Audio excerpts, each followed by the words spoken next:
Witchers are not sorcerers or wizards, but mutants.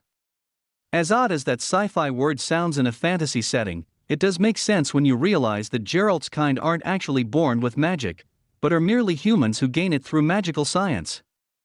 Think Frankenstein, but make it Tolkien. Geralt of Rivia isn't actually from Rivia, but a far less regal place named Kaedwen. The games and the books tell us that he chose this region as his birthplace to make himself appear more prestigious to his clients, as the queen is also from Rivia. Although sorceresses in the Witcher's world are supposed to be infertile, Visenna, Geralt's mother, was one of the few exceptions. That being said, she wasn't exactly around to see her son graduate, as she gave him up to a school of witchers when he was a child. Geralt never knew why, which adds to the number of traumatic events the man has had to go through. In order to present the most authentic iteration of Geralt of Rivia on the screen, Henry Cavill felt it paramount to perform all of his own stunts. Netflix executives offered him a stunt double, but he felt viewers would be able to tell it wasn't him swinging the sword.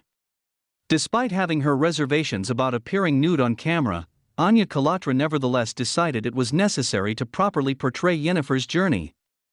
Producers offered her a body double for her love-making scenes, but after seeing what it looked like during her first intimate act with Istrid, she refused. Cavill trained extensively in the gym with swords in his hand to play the role.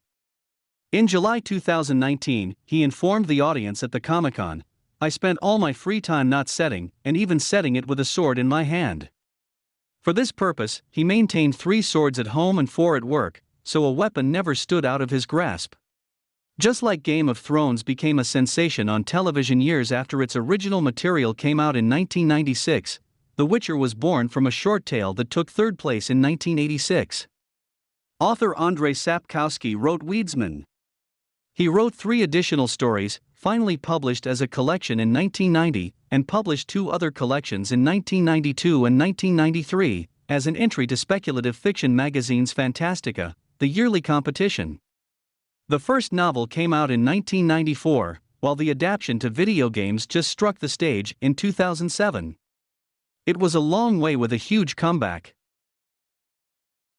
Thanks for watching, subscribe and see next video.